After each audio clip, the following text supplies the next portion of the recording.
Nul n'est comparable à toi. Ce que tu fais, éternel Dieu, n'est comparable à personne. Tes bienfaits, éternel Dieu, sont innombrables, éternel Dieu de gloire. Tu es celui qui existe par toi-même. La Bible dit que tu n'as ni père, ni mère, ni arbre généalogique, ni ascendant. La gloire te soit rendue à cause de ta bonté, par le nom de Jésus, notre Seigneur et notre Sauveur. Amen. Amen, amen. Que le Seigneur vous bénisse. Il bénisse également la maison de tout un chacun. Parce qu'il nous a fait la promesse par Abraham qu'il ne peut pas nous abandonner. J'ai toujours dit que Dieu ne t'abandonne pas parce que tu pries. Il ne t'abandonne pas parce que tu veux que Dieu ne puisse pas t'abandonner. Dieu ne t'abandonne pas parce qu'il a fait une promesse à Abraham. Il dit à Abraham, je n'abandonnerai jamais ta postérité. Et l'Écriture dit que comme il n'y avait personne au-dessus de Dieu, alors Dieu gira par lui-même. Parce qu'on ne peut jurer que par celui qui est au-dessus de toi. Mais comme au-dessus de Dieu il n'y a personne, alors la Bible dit que Dieu gira par lui-même.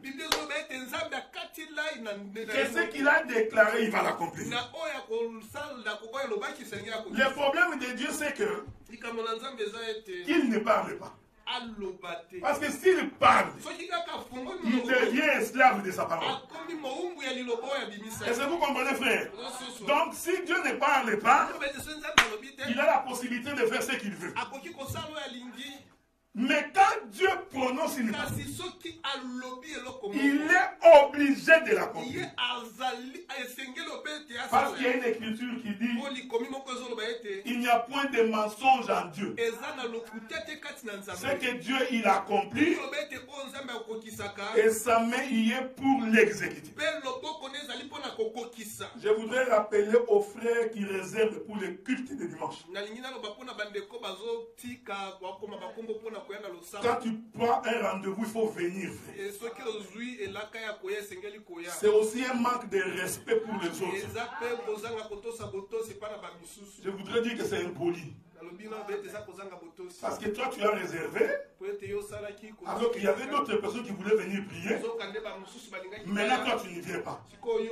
C'est impoli. C'est un manque de bienséance. Donc quand tu réserves, il faut venir.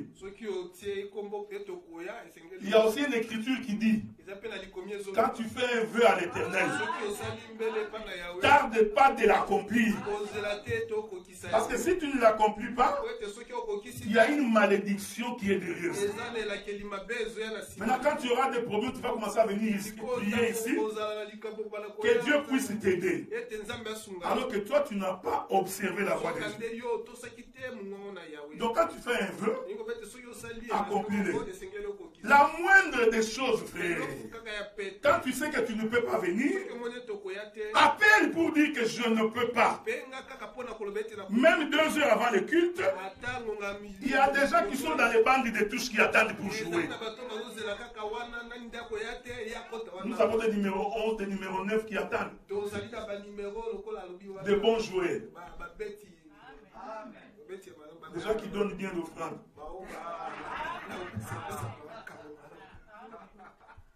Ça c'était un peu pour vous mettre dans. Un bon frère, c'est celui qui craint Dieu. Amen, amen. Il était question que je termine mon intervention au mois de juin. Mais je vais finir au mois de mai.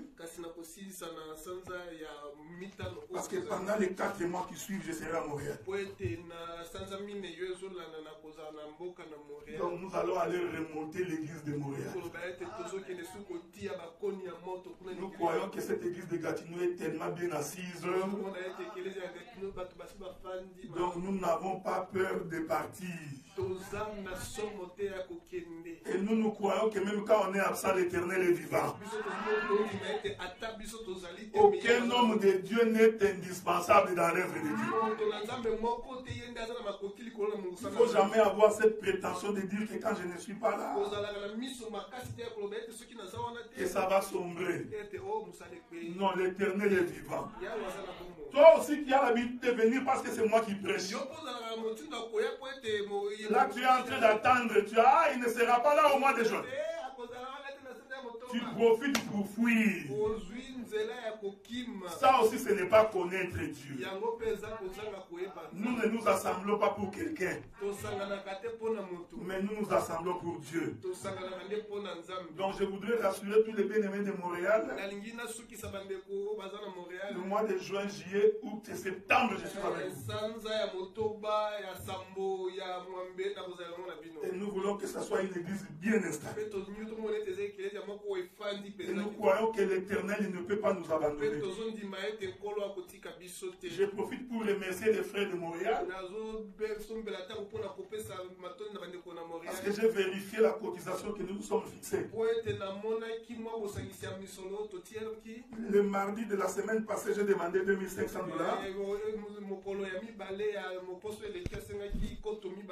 Parce qu'il nous faut des instruments, des rideaux, des tapis, tout au complet. Que Dieu vous bénisse parce que nous avons déjà récolté $2100. Donc il ne nous reste que $400. Donc toi qui es à Montréal qui m'entends là, juste $400. Amen, amen. Que Dieu vous bénisse. Nous allons donc, dans les 3 semaines qui suivent, conclure notre enseignement. 1 Timothée chapitre 2, verset 9. 1 Timothée chapitre 2, verset 9.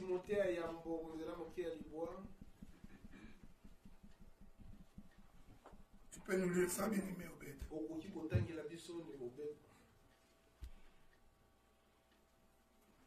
1 Timothée chapitre 2, à partir du verset 9. À partir du verset 9. Je vais lire au nom de Jésus. Je veux aussi que les femmes, vêtues d'une manière décente, avec pudeur et modestie, ne se parent ni de tresses, ni d'or, ni de perles, ni d'habits somptueux. Mais qu'elles se parent de bonnes œuvres, comme il convient à des femmes qui font profession de servir Dieu. Que l'Éternel bénisse la lecture des Écritures. Beaucoup plus de son explication. J'ai toujours dit et j'ai toujours répété, il faut d'abord, avant d'interpréter l'Écriture, il faut d'abord que tu répètes les textes. Donc, respecte d'abord les textes. 1 Timothée chapitre 2, verset 9 dit. Je veux cependant que les femmes soient vêtues d'une manière décente, avec pudeur et modestie, qu'ils ne se parent d'or, des ornements d'or, de perles et des habits somptueux. Je voudrais que nous nous mettions d'abord d'accord que l'apôtre n'a pas interdit le fait de s'habiller. L'apôtre n'a pas refusé le fait de s'orner. Donc, s'arranger, c'est ce que veut dire orner. Je vais aller dans les termes les plus simples. Aucune personne ne peut s'habiller sans s'orner. Ça n'existe pas. Ça n'existe pas.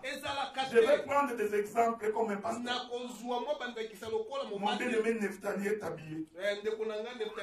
Donc même pour s'habiller, il a choisi les couleurs. Je veux que vous me suiviez très bien. Parce que si tu ne comprends pas ces choses, tu vas les interpréter à ta manière. Donc lui-même avant de s'habiller, il choisit les couleurs. Il vérifie aussi que ça marche. Même j'irai Il a porté un pantalon marron, veste marron, pull marron. Il s'est orné parce qu'il voulait apparaître bien. Est-ce que vous me suivez, frère? Donc ici, le problème n'est pas de s'habiller.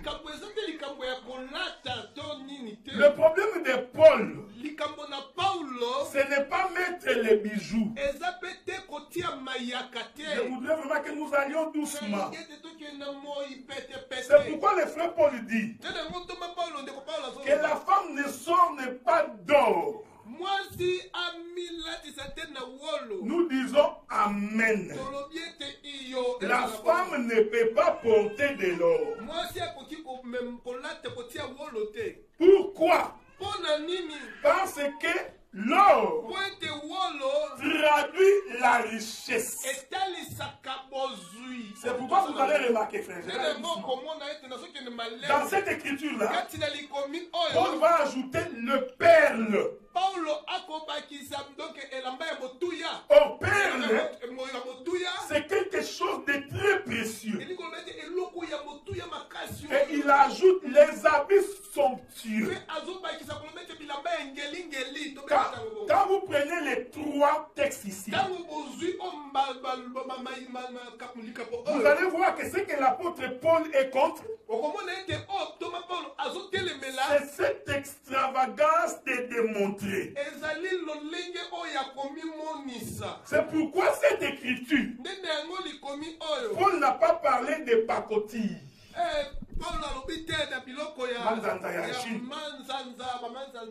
Paul n'a pas parlé de garantie. Il n'a pas non plus parlé de l'argent. Non, palata.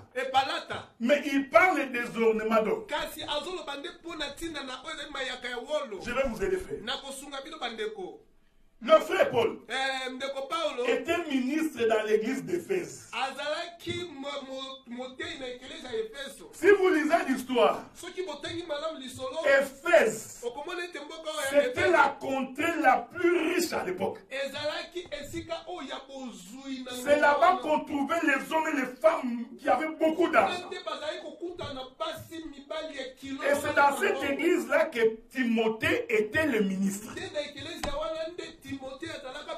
Alors quand Paul est arrivé à Éphèse, parce que cette lettre ici, ce n'est pas qu'on a écrit à Timothée. Non, on écrit à Timothée, mais c'était l'église d'Éphèse. Il faut bien lire les Écritures.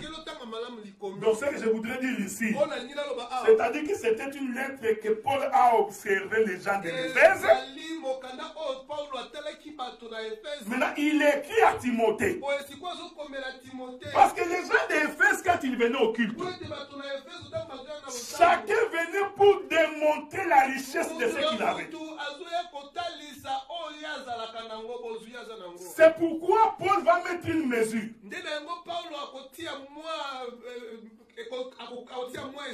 Il dit la modestie, la décence et la pudeur. Parce qu'il avait constaté que les femmes de cette église, quand ils venaient dans l'église, elles venaient habillées de façon extravagante. Je veux que vous me suivez bien. L'évangile que nous confessons, c'est l'évangile de pourquoi. Donc il faut, avant de nous interdire une chose, il faut nous dire le pourquoi. Si nous comprenons le pourquoi, chacun de nous saura quoi s'en tenir. Je vous avais dit comment c'est fait. Nous n'avons jamais été établis ministres par un homme. Et nous ne serons jamais intimidés par qui que ce soit. Vous savez, Paul a dit à Timothée que personne ne néglige ta jeunesse. Il faut apprendre à résister aux gens qui pensent prêcher l'évangile, mais ils ne prêchent pas l'évangile. Écoutez-moi bien, frère. Le salut passe par la croyance en Jésus-Christ et par l'abandon du péché. Ça, c'est ce que j'appelle moi la clé. Pour que tu n'hérites pas les cieux, il suffit de ne pas croire en Jésus et continuer à vivre dans les péchés. Là, nous sommes rassurés que tu iras en enfer. Si un frère impudique meurt, même si c'est un autre frère, ne viens pas dans ces deuils-là pour dire non, nous allons nous revoir avec Abraham, avec les frères. Les frères nous ont quittés, nous avons l'espoir que nous allons nous rencontrer. Alors que pendant que vous pleurez les frères, il y a deux jeunes filles ici qui sont des rivales, qui sont venus pleurer leur boyfriend. Cet homme est allé en enfer. Il ne faut pas faire du plaisir, frère. Si un jour je mourrai et que ma femme est en train de pleurer, et que vous voyez encore une autre femme qui pleure beaucoup, et maintenant vous vérifiez, oh non, c'était sa concubine. Frère, ne passez pas par quatre chemins. Je suis allé en enfer. C'est ce que nous poursuivons dans l'église. Nous poursuivons la conversion des cœurs. Est-ce que vous me suivez, frère? L'église, ce n'est pas un endroit de maturité. Pour que tu viennes nous faire, que tu nous montres ce que tu es. Ce n'est pas non plus un endroit de la démonstration de la connaissance. Non! Quand un frère est comme ça, nous comprenons que c'est encore un inconverti. Écoutez-moi bien, frère. Je l'ai dit sans mâcher les mots. Je ne parle pas en langue. Ça ne demande pas l'interprétation. Paul n'a pas interdit les ornements en argent. Il n'a pas interdit les ornements en garantie. Non, pas les diamants. Parce que le diamant fait partie de ce qu'on appelle la richesse. Je voudrais ici que vous me compreniez bien. L'écriture de Paul, quand il parle des ornements, ce n'est pas pour rien qu'il dit ornement d'or. Parce qu'il pouvait tout simplement dire ornement. Mais pourquoi il ajoute l'or? Parce que frère, en Asie à cette époque-là, c'est en Éphèse qu'on faisait le commerce d'or. S'il y avait une église qui était fort en libéralité, c'est l'église d'Éphèse. C'est comme nous avons des prédicateurs aujourd'hui.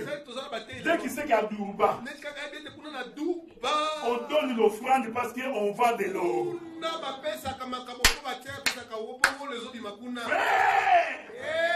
Je vais venir là-bas pour un séminaire.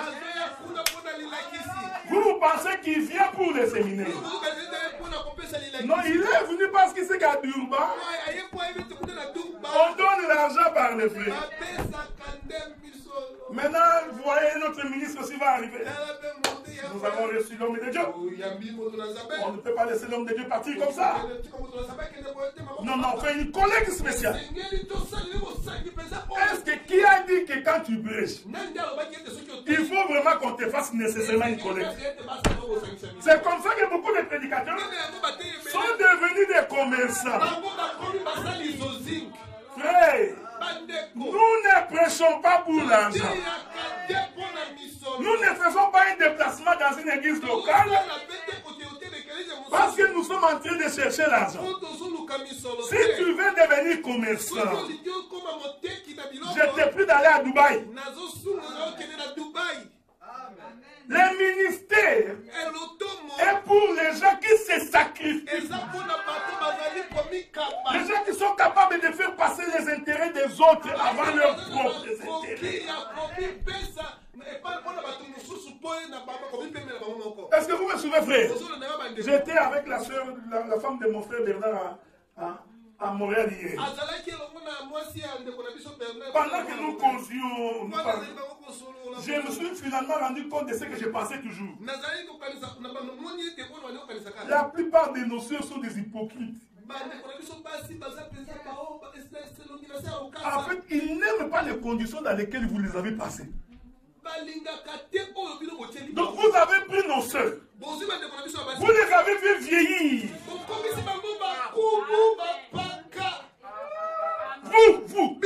Vous prenez nos soeurs sans l'aide de beauté. Même pas un brillant. Une femme avec les lèvres comme un Sénégalais. Et les Sénégalais me pardonnent.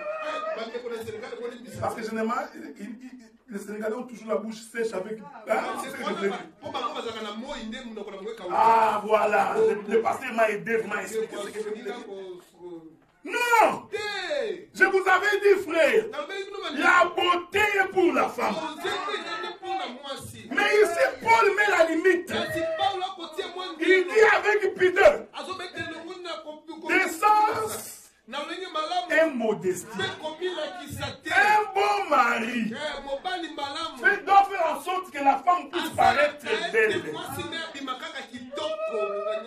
Il ne faut pas l'argent dans ta poche. Tu fais l'économie jusqu'à ce que tu vas mourir. La femme est mal habillée. Et nous avons dit, frère, être belle, ce n'est pas mettre les phares.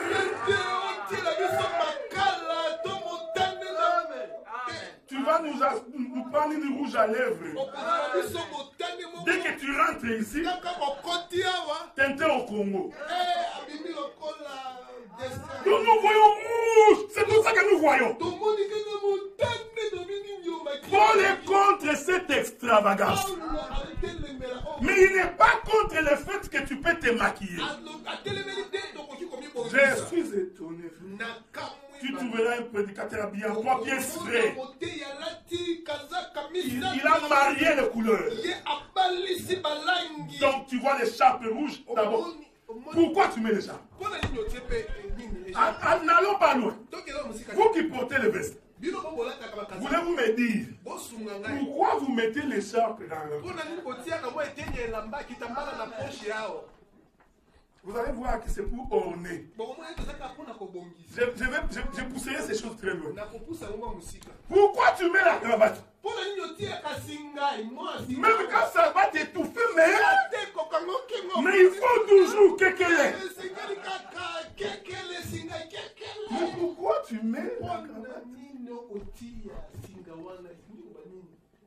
Pourquoi tu mets les nœuds? En fait, tout ça, c'est pour paraître. Frère, personne ne peut échapper à ça. Aucun prédicateur ne peut vous dire que quand il s'habille, ce n'est pas pour paraître. C'est faux. Même moi, avant de quitter, j'ai marié le frère. D'ailleurs, le frère Fatih, quand il passait, il me regarde. Swag. Personne n'échappe à sa frère. Mais Paul est contre un esprit. L'esprit qu'on te voie. Donc, être habillé proprement, ce n'est pas mauvais. Mais quand ton habillement commence à tirer notre attention, à un moment donné, on se pose la question. Cet homme est charnel. Paul dit que la femme ne tresse pas les cheveux. Je vous pose la question qui est toute simple. Tresse veut dire tresser les cheveux. Est-ce que Paul était contre le fait de tresser les cheveux? Parce que si c'est comme ça que tu comprends cette écriture, donc même tresser tu ne peux pas faire. Ne viens pas nous parler en lingala. Oh la fundiki.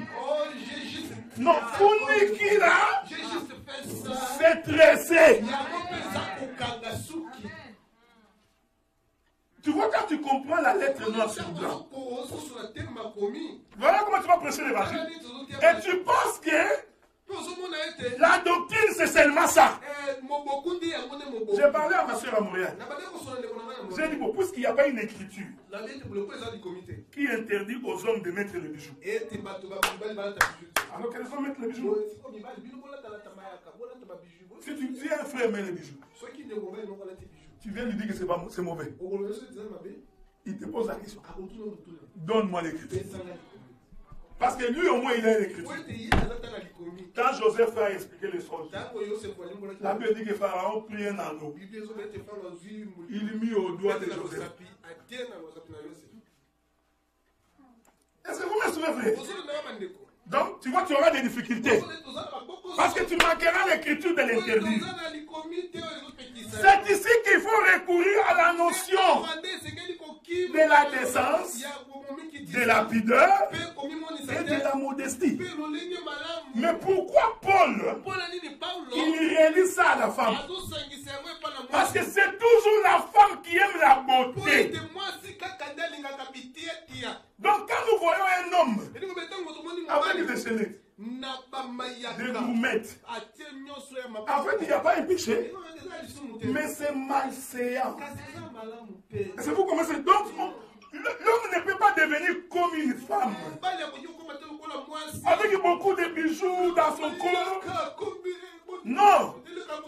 Parce que selon la prophétie, Jésus-Christ habille l'église pour que l'église apparaisse. C'est pourquoi l'homme généralement, comprenant ces choses, il n'a vraiment pas de raison d'aller mettre les bagues, les chaînettes, les goumettes. J'insiste pour que nous nous comprenions. Donc ici, Paul n'a pas interdit le fait de se tresser les cheveux. Parce que si c'était le cas, en tout cas toutes les femmes, en tout cas ça va être terrible. Donc ils allaient avoir les cheveux comme nos frères. Parce que Paul dit de ne pas tresser les cheveux. Donc nous verrons les femmes en bougie. Oh, quand Paul parle ici, il regardait d'abord les femmes d'Éphèse. Ce que Paul avait vu chez les femmes d'Éphèse, quand il tressait les cheveux, c'était Idriss. Tu vois le modèle, tu as l'impression qu'on a mis une calebasse sur sa tête. Donc, une coiffure compliquée qui traduit l'extravagance. Tu mets le chapeau. Ta tête est petite comme ça. Mais quand tu mets les cheveux, le chapeau, ta tête est devenue ici. Est-ce que vous voyez, frère? C'est Marine Sam qui vous a détruit. C'est de l'extravagance. Pour rien. Donc, on peut te retrouver seulement par ta tête. Tu n'es pas encore sorti du coin. On voit déjà beaucoup de cheveux. Écoutez, frère bien-aimé. Un converti, il y a des choses qu'on ne peut pas enseigner. C'est pourquoi cette écriture dit, comme il convient à des femmes qui font profession de servir Dieu, qui vivaient de manière chaste et réservée. Ce que j'enseigne dans l'église, frère, c'est que je vous demande d'être converti tout simplement. Maintenant, quand tu es converti, tu jugeras par toi-même de l'importance de faire ça ou de ne pas faire ça. Je ne voudrais pas te mettre du doigt. Au risque de devenir hypocrite. Si tu penses vraiment que tu peux mettre les boucles d'oreilles en cerceau, mets ton boucle d'oreille en cerceau. Mais nous, quand nous allons te regarder, nous comprendrons que cette femme, la semence de Dieu n'est pas encore entrée en elle. Parce que si vraiment il avait le Saint-Esprit, elle comprendrait que ça, franchement, Ce que je poursuis ici, c'est de ne pas créer des hypocrites. Je ne voudrais pas non plus que l'église devienne comme une secte. Tu invites quelqu'un qui vient, dès qu'il vous regarde, il voit que toutes les femmes sont moches. Mais il passe bien nettoyer la peau bizarre. Donc, de manière où tu es habillé, il dit non, je ne peux pas passer l'église là. C'est une secte. Est-ce que vous comprenez ce que je dis? Donc nous demandons aux sœurs d'être bien habillées, proprement, avec décence, pudeur et modestie. Et nous, comme les ministres, si je vois que tu exagères, même en blaguant, je vais te le dire. Parce que toi, quand on te dit sérieusement, tu risques de fuir. Donc je vais te dire, ma soeur, ça aussi c'est trop. Hein? J'ai déjà parlé. Ne cherche pas que je vienne encore ici pour répéter. Donc il y a la manière de se tenir dans la maison. C'est pourquoi tu vois Paul, il dit que la femme ne tresse pas les cheveux. Est-ce que Paul voulait dire de ne pas jamais tresser les cheveux? Non, parce que les coiffures de ce que Paul voyait, c'était ces coiffures compliquées. Aujourd'hui, l'Internet est partout. Même mes beaux-parents qui sont à Katakokombe, ils peuvent avoir l'accès sur Internet. Est-ce que vous me suivez, frère? Il suffit seulement que tu ailles taper sur Google. Comment s'habiller les femmes asiatiques du temps d'Éphèse. Mets l'image. Sur l'option dans Google, image. Tu verras comment les femmes se dressent. C'est dans Internet. Ça va te permettre d'avoir une idée de ce que Paul avait vu. Les femmes d'Éphèse pouvaient entrer pour se maquiller 2 heures. 2 heures de maquillage. Donc vous voyez que cette femme est charnelle. Ça ne peut pas te prendre 2 heures pour te maquiller. C'est-à-dire qu'il ajoute des choses. Il ajoute. Il prend le temps, il met quelque chose dans ses cheveux.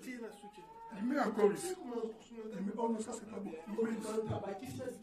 Maintenant, quand il entre ici, déjà sa chevelure, comme un paon. C'est ce que Paul dit, que la femme soit habillée de manière décente, avec pudeur et modestie.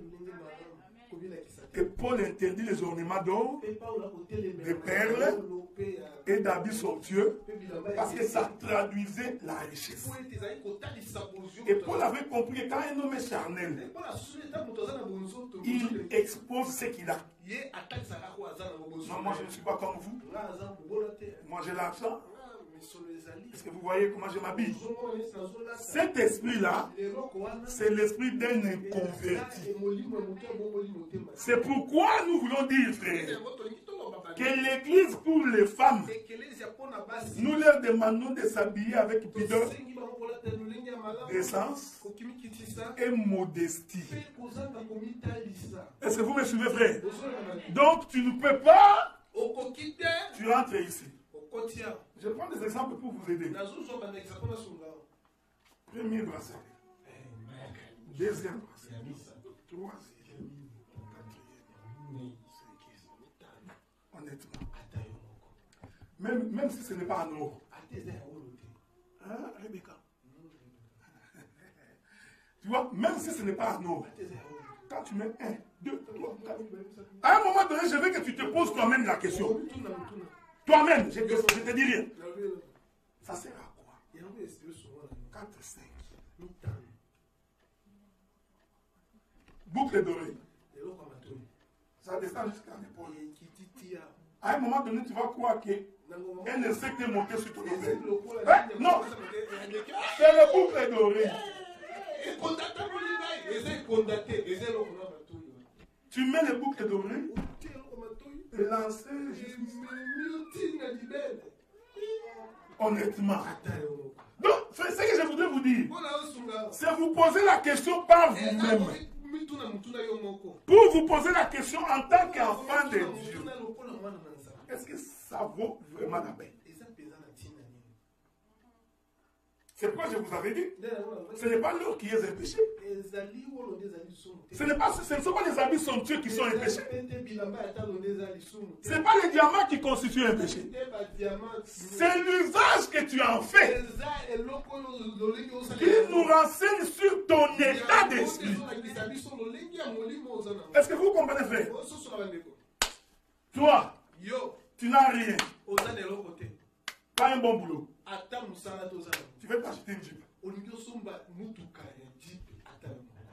Tu vas t'endetter 700 $ par mois. Par mois. Quand je te mets l'assurance, tu es à 1000. Ton salaire est de 1200. Vous voyez faire. Ah, si la Jeep, c'est pas mauvais.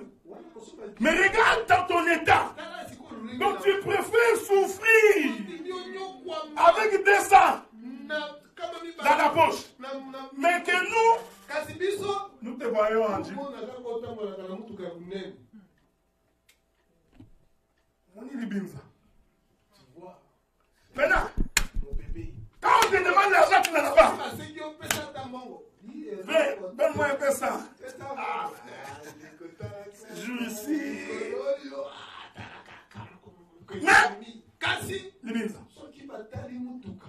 Tu vois, c'est ça le problème de l'homme. Quand l'homme n'est pas converti, il met de l'importance sur ce qui n'est pas important. Mais si tu gagnes 5 000 et que tu t'achètes une Jeep, donc nous comprenons que tu n'as pas acheté pour nous démontrer, mais parce que tu as la capacité d'en acheter. J'ai vu des gens, frère, acheter la maison, mais en hiver, il ne met pas de chauffage. Non. Mais pourquoi tu souffres comme ça? Ils sont dans la maison avec des chauffeurs. Manteau. Parce que s'il met les chauffages, comme les chauffages dans une maison, peut te coûter 250-300 $ par mois, par rapport à son revenu, il ne pourra pas payer son chauffage. Donc il a fait des choses au-dessus de ses moyens. La Bible dit ceci, frère. Quand tu veux construire une maison, un homme sage, il se met d'accord, il met tout ce qu'il a besoin, il vérifie avant de t'engager. Donc tu comprends qu'avoir de l'or, ce n'est pas un péché. Si tu en as la capacité, je t'encourage même de l'avoir. Mais si tu l'as pour que nous voyons, alors dans ce cas, tu n'as pas compris pourquoi tu sers le Seigneur. Tu peux t'acheter une belle voiture. Si tu en as les moyens et que tu n'en souffres pas, ce n'est pas un péché. Mais si tu le fais par extravagance, les enfants n'ont pas du lait à la maison. Toi, tu achètes une chaussure en coco à 800 $. Les enfants ouvrent les frigos, il n'y a pas à manger. Donc le problème, c'est le cœur de l'homme. L'écriture d'Éphèse, c'est que Paul en fait était en train de rechercher.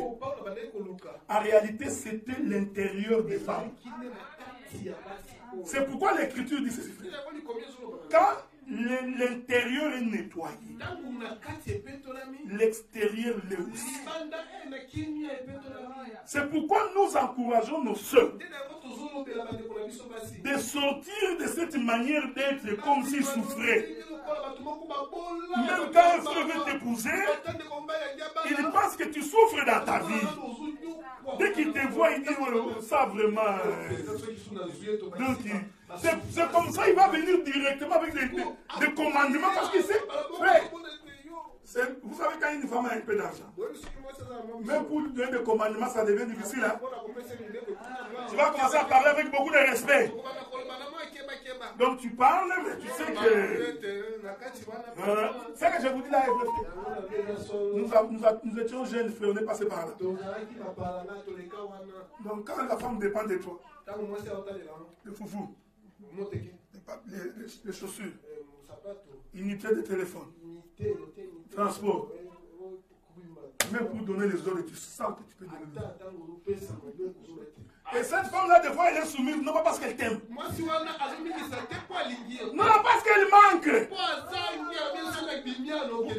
Vous voyez, frère. Donc tu verras, cette sœur est soumise. Non, c'est une sœur de la doctrine. Doctrine soumise. Elle est soumise parce qu'elle n'a rien. Parce qu'elle sait qu'elle dépend de toi. Ce n'est pas ce que nous cherchons. Nous cherchons des sœurs même quand elle a l'argent. Elle se soumet à son mari. Écoutez, frère. Ce que je vous dis là, si tu ne fais pas attention dans ces pays, tu vas souffrir. Si ta femme ne craint pas Dieu, j'ai toujours dit aux frères, vous avez intérêt d'amener vos femmes dans les Seigneurs. Il faut, quand tu es un frère, tu pries pour que Dieu change ta femme. Prie pour faire, c'est la chose qui peut te rassurer. Quand tu as une femme qui craint Dieu, j'ai dit craindre Dieu ici, c'est que même quand elle est chez elle à la maison, et qu'il n'est pas devant un pasteur, en elle-même, elle sait que ça je ne peux pas faire, ça je ne peux pas faire. Quand tu as une femme comme ça, tu as l'esprit tranquille. Tu peux voyager, tu sais que j'ai une femme qui craint le Seigneur. Et maintenant, une femme comme ça, dans ce pays ici, elle finira par travailler. J'avais dit à un frère, il n'y a qu'au Congo que les femmes ne travaillent pas. D'abord, vous habitez dans la maison de la famille. Tu ne payes pas les loyers. Tes oncles sont dans les pays. Tes oncles paternels aussi. Tu peux sortir au coin. Moto. Tu donnes à la maison. Ici, si tu ne payes pas les loyers, tu es dehors. Tu n'iras pas chez ton père. Parce qu'il est resté. Bon, le Canada aussi est très malin. Les Canadiens veulent que pour que tu sois bien, il faut que tu sois en famille. Parce qu'en toi-même, tu ne peux pas payer les loyers. Je vais vous donner un exemple. Tu payes ton loyer 1200. Ton assurance 200. Tu mets le carburant chaque jour. Il faut que tu manges. Tu t'habilles. La famille aussi est restée. J'ai besoin de 100. J'ai besoin de 50. J'ai besoin de ceci. Alors, pour t'en sortir, tu es obligé d'aller prendre une chambre. Est-ce que vous me suivez, frère? Tu vas aller prendre une chambre. Tu habites dans la chambre. Ce qui n'est pas bien. Ce n'est pas bien. Donc, les Canadiens, ils te poussent à vivre comme ça. Maintenant, il sait que si tu veux avoir un appartement équipé et bien installé, il faut que les deux mains travaillent. Donc, il faut que la femme travaille et que l'homme aussi travaille.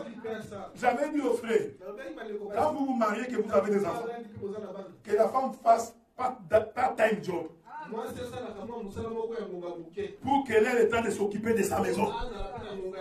Parce qu'il appartient à la femme de préparer pour son mari et de s'occuper des enfants. Part-time, toi full-time. Vous allez vous rendre compte que vous pouvez économiser. Vous pouvez vous taper des vacances. Il y a des frères qui ne font jamais de vacances. Non, tu prends ta femme un week-end, tu sors. Même si tu ne viens pas un dimanche, nous savons que le frère est avec sa femme. Donc, nous avons des frères comme ça dans les assemblées de saints. N'a jamais amené sa femme au restaurant. Restaurant. Mais il est le premier frère. Vous avez fait la collecte. pour moi. On va aller manger, nous les hommes de Dieu. J'ai toujours été contre les hommes de Dieu qui vont manger et laisser les femmes. Et ceux qui font passer les hommes de Dieu devant leurs femmes, c'est anti-doctrine. Tu rentres dans la voiture. Qui est assis à ta droite?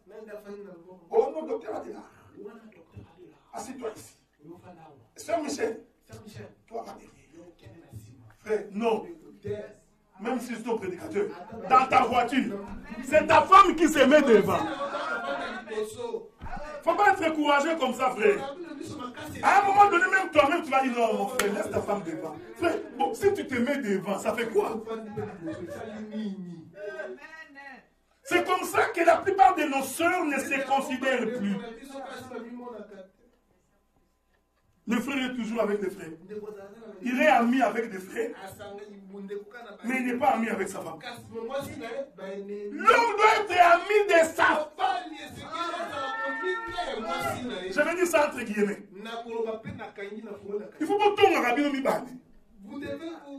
Ah, j'ai dit ça entre guillemets. Hein? N'allez pas dire que j'ai dit Botonga. C'est pas ce que j'ai dit. C'est pourquoi j'ai mis entre guillemets. Vous allez parler pour les gens. C'est-à-dire qu'entre vous, il n'y a pas de secret. Non. Si tu es ministre, à part les choses de Dieu, tu ne lui dis pas. Mais tout. Donc même si tu la regardes, elle sait qu'on va partir. Il y a des femmes, l'homme regarde. La femme ne comprend pas. Elle continue à causer. Parce qu'ils n'ont jamais été complices. Je vous informe, mes frères. La femme aimée, c'est la femme la plus soumise. Tu ne passeras pas ton temps à parler pourquoi ouvrir tes écritures. Donc, ici, frère, j'ai dit clairement que porter les ornements n'est pas un péché. Je l'ai dit, ce n'est pas marché les mots. Il n'y a aucune écriture qui dit ça. La Bible dit, Paul interdit les ornements d'or, de perles, et les habits somptueux. J'ai dit Amen. Donc quand tu mets tes ornements d'or, pour nous tu es en train de nous montrer ta richesse. Tu vois, nous comprenons que tu es encore charnel. Mais nous ne t'interdisons pas de tourner. Je suis très... Regardez frère. Toutes les coutures des hommes aujourd'hui, c'est toujours slim. Non, et quand ils ont tout, voilà. C'est indécent. Donc si tu es... Le frère n'a pas la taille. Si moi ma taille est large, le large d'aujourd'hui, c'est slim. Le bon sens d'un enfant de Dieu. Je prendrai X large. Pour que cela puisse me laisser un tout petit peu. Donc, surtout qu'aujourd'hui, la veste est devenue l'habit de pasteur. Toutes les vidéos que je regarde sur YouTube, si le caméraman nous montre les chefs de pasteur, ils sont tous en veste. Donc, lui le mardi, mercredi, peut porter une chemise. Mais dimanche, veste. Mais vous n'êtes pas différent des catholiques. Les catholiques portent des soutanes. Vous portez des vestes. C'est comme ça que vous avez mis dans la tête des gens. Un frère qui viendra à l'église, bien habillé, veste et cravate. Le protocole croit qu'il est serviteur de Dieu. Il dit, tu es pasteur? Tu es pasteur? Pourquoi?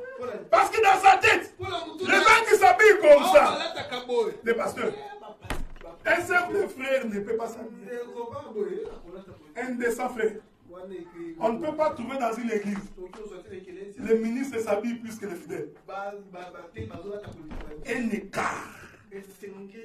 Non, frère. Tu rentres dans l'église, l'homme il vous prêche la prospérité. Lui bien habillé, prospérité. Mais vous qui apportez vos offrandes, on vous regarde, il n'y a rien. Donc en fait, c'est vous qui l'enrichissez. Il devient orgueilleux, il commence à vous prêcher la prospérité à cause des offrandes que vous lui donnez. Non! Quand on a voulu venir arrêter Jésus, Judas Iscariote a dit, attendez que je puisse l'embrasser. Parce que si Judas n'avait pas embrassé Jésus, on allait arrêter Pierre. Parce que Jésus vivait au milieu du peuple. Pourtant, il était l'homme le plus puissant, l'homme le plus riche. Mais il vivait humblement, simplement. C'est ça la modestie, la pudeur et la décence. Vivre même quand on a le Saint-Esprit. Oh, bien aimé dans le Seigneur. Le Saint-Esprit dans l'homme, ce ne sont pas des grimaces. Ce n'est pas la manière de se tenir. Un homme peut marcher calme, habillé avec une chemise simple, mais rempli du Saint-Esprit. La Bible dit, Élie s'est promené avec Élisée. On dit à Élisée, ne sais-tu pas que ton maître va être enlevé aujourd'hui? Élisée dit, je le sais. Ils font la marche. Je vous informe que Élisée avait la calvitie. La calvitie d'Élisée est prophétique. Il marche avec Élie. Élie dit, mais pourquoi tu ne retournes pas? Il dit non. Où tu iras, j'irai. Élie a compris que Élisée était informé que je vais être enlevé. Bien aimé dans le Seigneur, les jours de l'enlèvement, l'église le saura. Ne presse pas pour les jours où Jésus viendra comme un voleur. Personne ne connaît les jours ni les temps. Non, il faut bien lire les textes. C'est le monde qui ne connaît ni les jours ni les temps. Mais l'épouse, il saura. C'est pourquoi il nous a donné le Saint-Esprit. Parce que le Saint-Esprit nous avisera, frère. Je vous dis, j'aime ces choses quand je sens l'écriture. Vous savez quand Rebecca venait avec les serviteurs,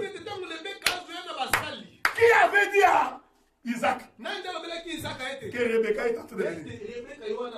La Bible dit, Isaac est sorti de sa maison. Il est venu dans le champ. Au même moment qu'il venait dans le champ, c'était à ce moment-là que Rebecca aussi est arrivée. Donc il y avait une connexion entre Isaac et Rebecca. Et je vous informe, Rebecca n'avait jamais vu Isaac. Il n'y avait pas de WhatsApp, pas de photos. Il lève les yeux, il voit Isaac. Il pose la question au serviteur.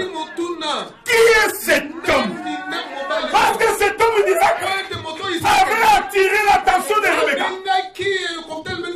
En d'autres termes, il y avait quelque chose dans Rebecca qui lui disait, c'est cet homme-là. Vous savez pourquoi? Parce que les serviteurs, pendant le voyage, tout ce qu'il faisait, il parlait à Rebecca d'Isaac. Il disait Rebecca, Isaac, il a les nez pointus. Il a les yeux comme ça. Son teint est chocolaté. Quand il marche, voici sa démarche.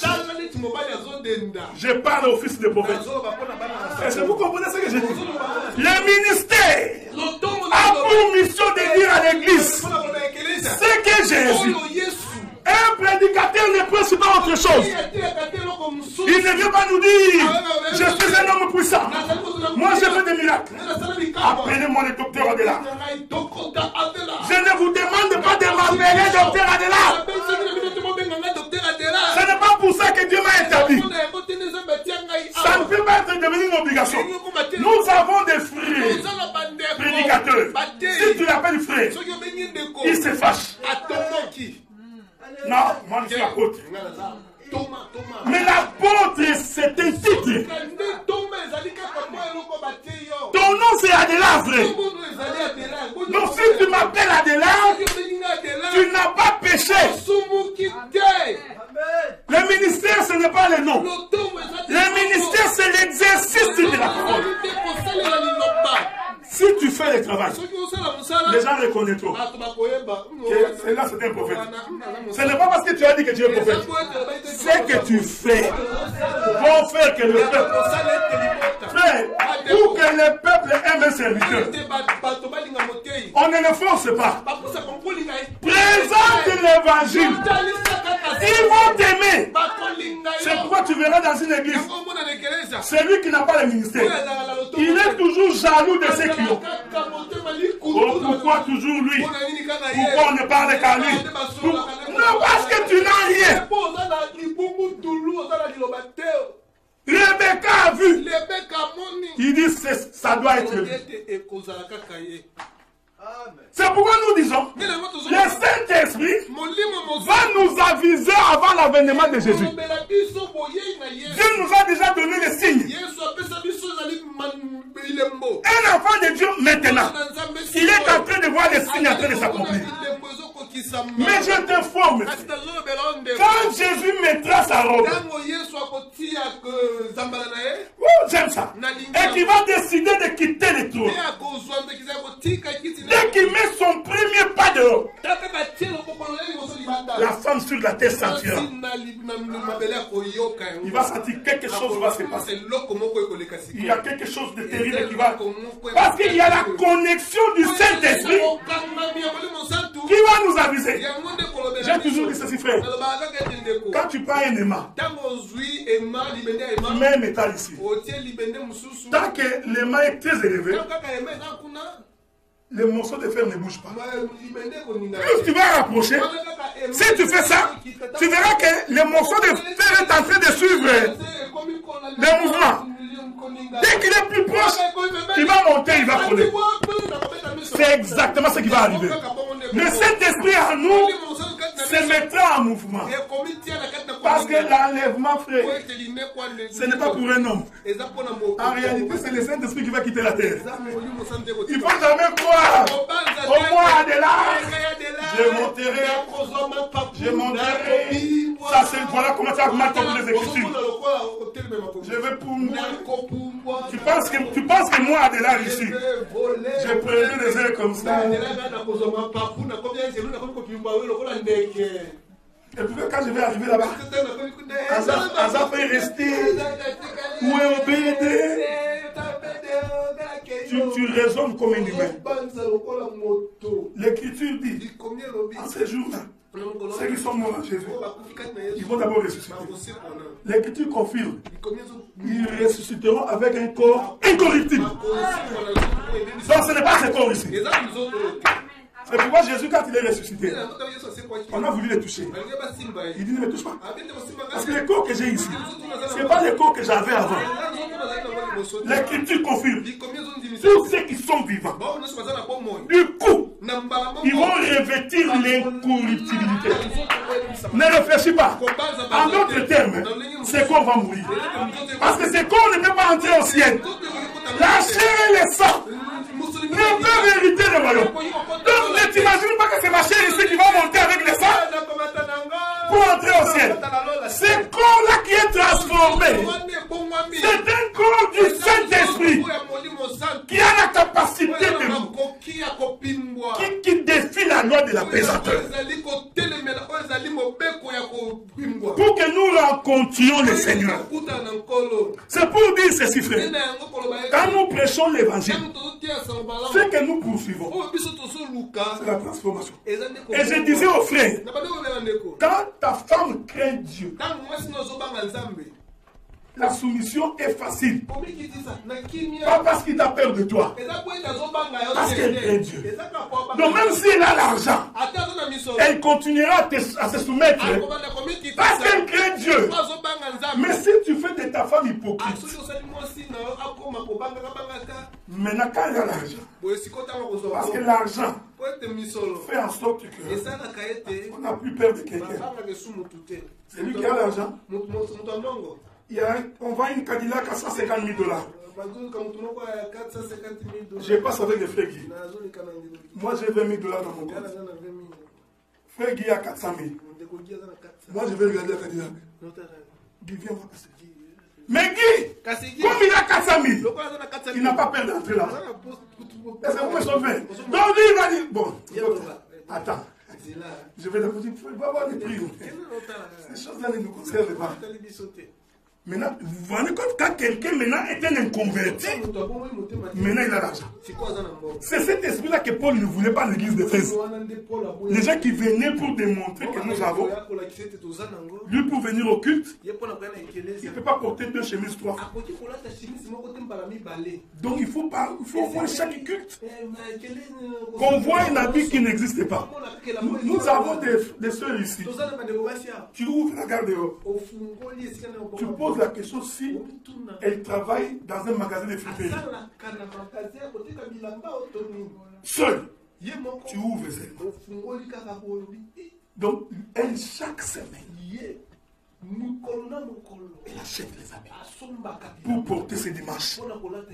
Les dimanches qui viennent, porte encore un autre. Les dimanches qui viennent, porte encore un autre. Un jour, elle ouvre la valise. Il dit, hey, cet habit, c'est moi qui l'avais acheté. Ah, ça fait longtemps. Elle oublie. Vous savez ce que j'ai dit? Nous avons des sœurs ici. Tu peux même voler ses habits. Il peut s'en rendre compte après 2 ans. Si on était au Congo, vos sœurs auraient vendu tous vos habits déjà. Koweït, toi-même tu sais même pas que ça a été vendu. Tu poursuis quoi? Qu'est-ce que tu cherches? Parce que quand l'homme n'est pas converti, il vient dimanche pour qu'on voie ses habits. C'est cet esprit qui était en Éphèse. Et c'est l'église qui est dans toutes les assemblées des saints. C'est cet esprit-là que Paul combattait. Mais Paul ne voulait pas dire devenir comme des vieilles mamans. Non. Pas de lait de beauté. Pas de poudre. Pas de faux de thé. Non, tu es devenu comme un homme. Non. C'est pourquoi, frère. Donc quand les... Vous savez, on ne peut pas se tromper. Il y a beaucoup de gens qui ont refusé de nous suivre parce qu'ils ont pensé que nous sommes une secte. Au lieu de présenter la beauté de l'évangile, toi tu passes ton temps à critiquer une chose. Tu viens dans une église, tu trouves une sœur. Tu ne sais même pas comment elle est arrivée ici. Directement tu commences. Le prédicateur que je trouve impoli. Sœur là-bas. Enlève ça.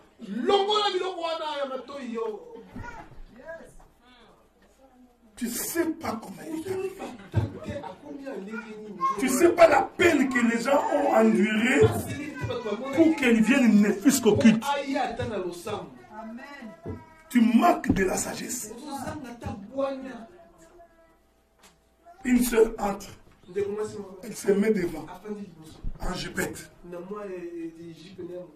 Tu sais pas, si c'est la première fois qu'on a invité. Sœur, va t'asseoir derrière. Parce que lui-même, le prédicateur est impudique. Dès qu'ils vont les cuisses comme ça, il ne peut plus se concentrer.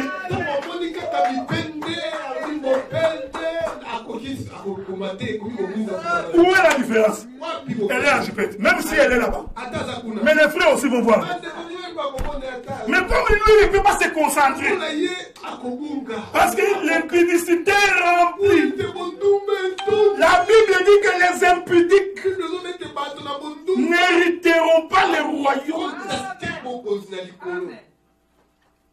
On est très sévère avec les sœurs, mais on laisse des frères impudiques. Vous entrez dans la chorale.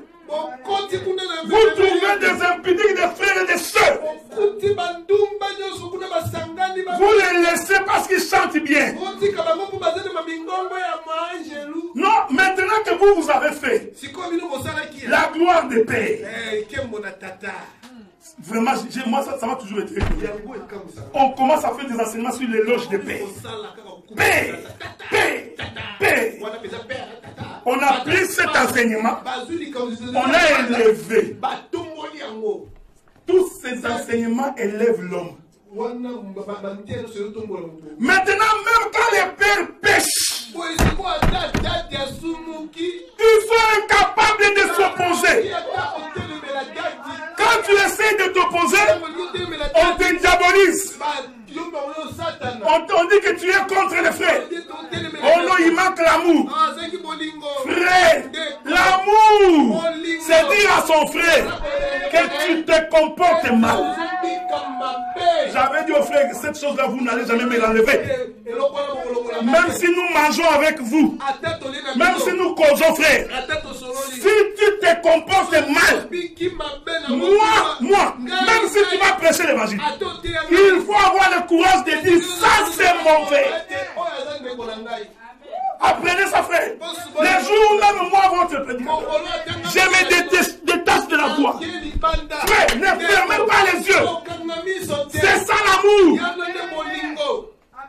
Non, frère, nous sommes devenus comme des églises du Christ au Congo. Un pasteur avec l'autre, il ne se parle pas. Si tu vérifies pourquoi il ne se parle pas, c'est parce qu'il y en a un qui est contre le comportement de l'autre. Frère, au nom de Jésus, tous les conflits qu'il y a dans les assemblées, ce n'est pas pour autre chose. Ce n'est pas pour l'argent, frère. C'est à cause qu'il y a un groupe de serviteurs qui se comportent mal. Maintenant, ils ne veulent pas qu'on leur dise qu'ils se comportent mal, frère. Toi, un prédicateur, tu habites dans une contrée 5 ans sans ta femme. Tu n'es pas réfugié. Rien. Mais tu abandonnes ta femme. 5 ans. Vous fermez les yeux. Et vous pensez que ce frère-là, qui était marié, il est en train de se commettre des impudicités. Allez récupérer vos femmes, frère. Si Dieu t'a donné la mission, et tu manges de ton ministère, et les enfants ont grandi, mais promène-toi avec ta femme. Quel frère poli? Tu ne peux pas envoyer une soeur d'aller mettre un seau d'eau dans la douche pour toi. C'est indécent. Moi, je ne peux pas, frère. Même si je me déplace et que ma femme n'est pas là. Même si la soeur est célibataire, je ne peux pas dire, sœur Vanessa, prends le seau. Amène dans la douche. Frère, mais vous êtes des polis, vous.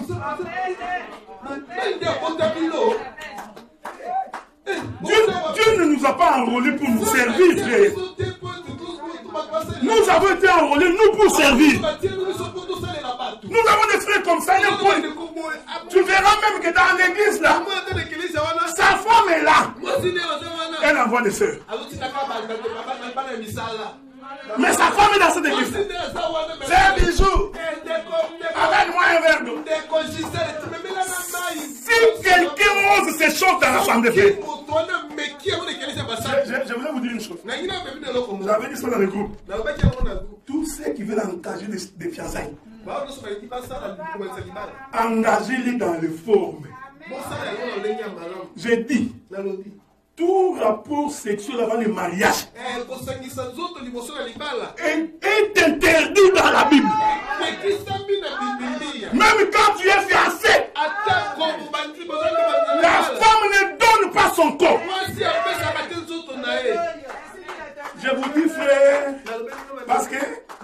arrive, je vais vous dénoncer ici. Parce qu'il y a beaucoup de jeunes frères, je ne sais aujourd'hui, je vous vois toujours coller ces... C'est pourquoi je vous mets déjà en garde. C'est de me regarder comme ça. Hein? Fatih me regarde comme ça. Vous voulez vous marier, frère? Faites-le dans l'ordre. Viens, voilà, sœur. Sœur, j'ai porté mon regard vers toi. Pas pour devenir ma concubine. Dans les choses de Dieu, j'ai dit, il n'y a pas de boyfriend, il n'y a pas de girlfriend. Je demande, est-ce que tu m'entends? Est-ce que tu m'entends?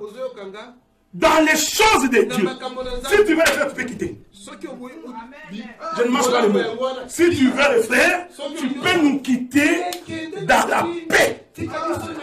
Mais nous n'allons jamais transformer l'église en une boîte de nuit.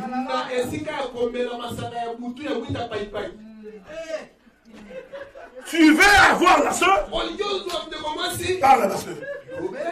Et toi, soeur, dès qu'on te parle, la première chose que tu fais, tu dis à ton père et à ta mère.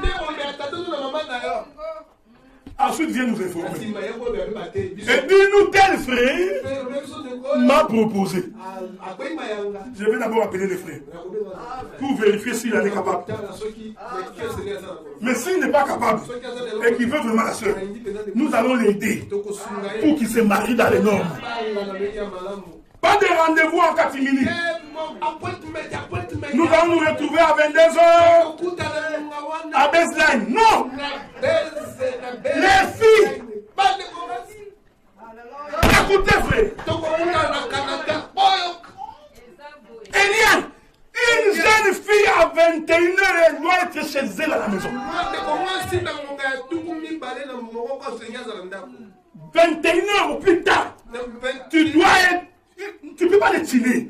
Non, la fille doit être chez ses parents. Moi, je voudrais qu'à cause de vous, que vos parents viennent frère.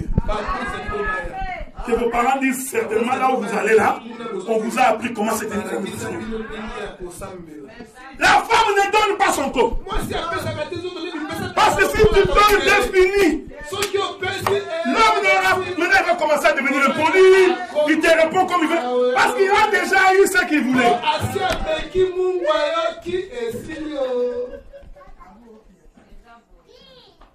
Je répète ça dans le groupe, frère.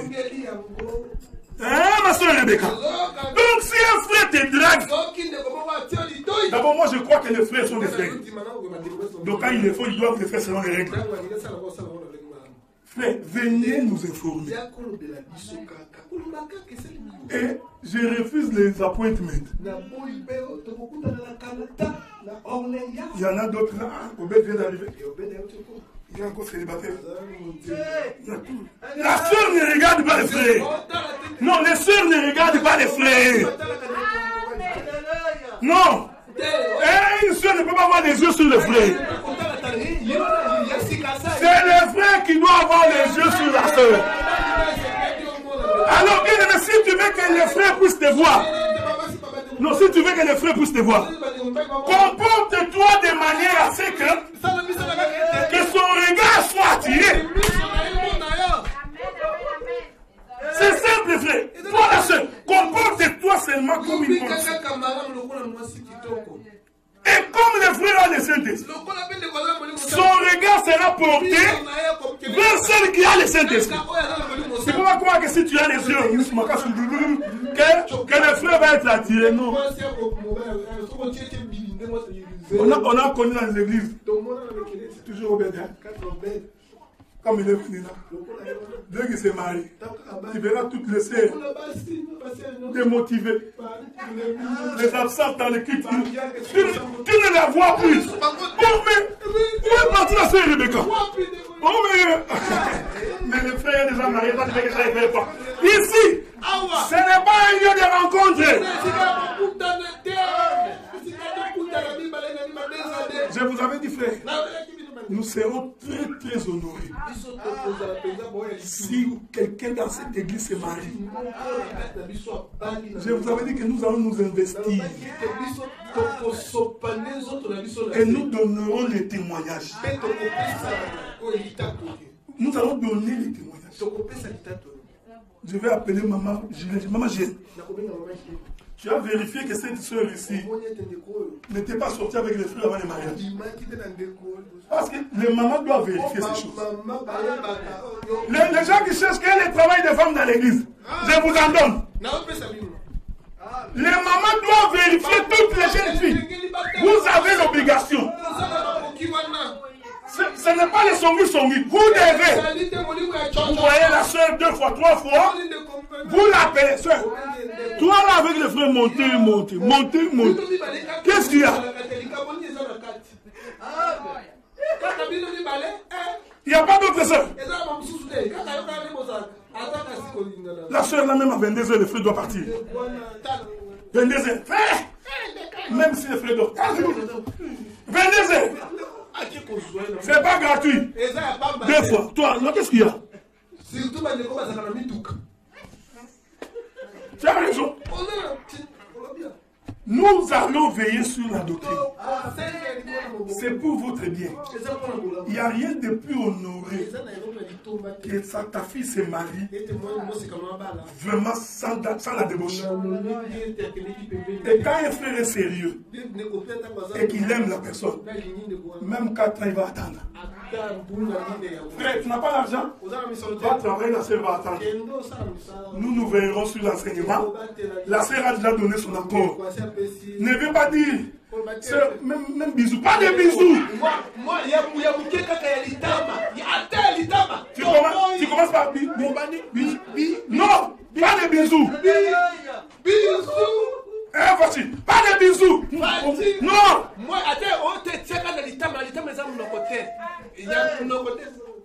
J'ai demandé aux soeurs, il faut accuser les frères.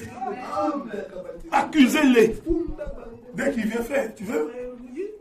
Ok, je vais informer mes parents. Ensuite, je vais informer les serviteurs. Si tu entends seulement les frères. Non, d'abord entre nous. Dis-lui non, là je trouve que tu n'es pas sérieux. Est-ce que vous comprenez ce que nous disons? Parce que nous voulons que cette église-là soit un modèle. Je sais qu'il y a beaucoup de jeunes frères, de jeunes sœurs. Et j'avais interdit de prendre des photos de jeunes sœurs. Je m'excuse, frère. Celui que je verrai dans son statut, il a publié la photo d'une sœur. Je viens de dire ça ici. À moins que tu me bloques. Je te vois là, tu as pris la photo de Jessica. Tu vas dans ton statut, tu mets. Je vais t'appeler. Pourquoi tu as pris sa photo? Pourquoi tu n'as pas mis la photo de Maman Fatou? Non, mais répondez-moi. C'est ta maman. Pourquoi tu n'as pas mis la photo de Maman Fatou? Pourquoi? Tu vois Cynthia là? Dis, prends-nous la photo. Je ne vous refuse pas des photos. Mais vous savez, moi, frère, j'ai le Saint-Esprit. Ça, je vous dis, moi, j'ai le Saint-Esprit. Je peux lire quelqu'un à 3 km. Quand quelqu'un est déjà de loin, je sais où il vient. La manière dont tu mettras, c'est mal la photo. Moi, je saurais. Et dis, c'est frère ici. Quand tu mets, et puis tu mens encore. Tu mets la photo de Cynthia. Maintenant, tes amis voient les photos. Moto. C'est qui c'est là? Faux. Même menteur. Tu mens encore.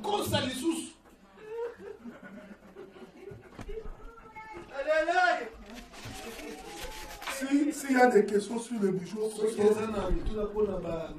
le dernier dimanche, nous prendrons des questions. Nous parlerons. Nous répondrons aux questions. Mais retenez ce que j'ai dit. La pudeur, la décence, la modestie, dans la manière de s'habiller, dans la manière d'être. Ce que j'ai dit, c'est pour notre propre salut. Si tu sens en toi une colère contre moi, va voir le pasteur Robert, il va prier. C'est une possession. Une possession très élevée. Parce que quand un démon, quand on commence à dénoncer un démon, hein, le démon se met en colère. Parce que le démon n'aime pas la vérité. Qu'est-ce qu'il veut nous montrer, lui? Qu'est-ce qu'il veut nous montrer? Je disais à ma femme, il est possible que je n'ai pas eu la chance, quand je grandissais, d'avoir des prédicateurs qui pouvaient vraiment nous parler comme ça.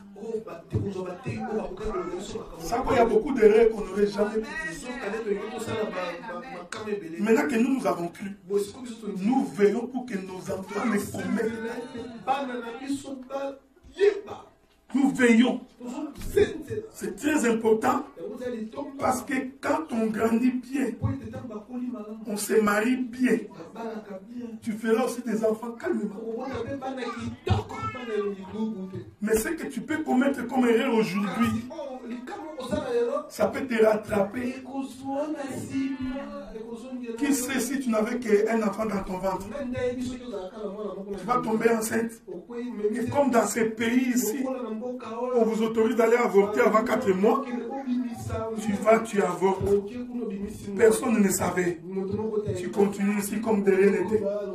Quelques années plus tard, un frère vient se marier. Vous allez dans un mariage. Il n'y a pas d'enfant. Ce que tu as fait. C'est pourquoi nous insistons. Le sida existe. Ça existe, frère. Et l'homme qui est porteur peut être très beau. Bien, tu ne verras pas. Là, je vais vous dire, frère, il y a que quelques années, quand il n'y avait pas de médicaments, qu'on pouvait distinguer un squelette. Aujourd'hui, tout le monde prend des médicaments, il peut être un bon pied portant, mais il est porteur de virus. Donc tu vas aller mettre ta vie en jeu pour rien. Donc si je vous parle comme un pasteur, voilà pourquoi j'insiste sur ces choses. Pour que nous sachions comment nous tenir dans la vie. Que l'Éternel vous bénisse et qu'il bénisse vos maisons.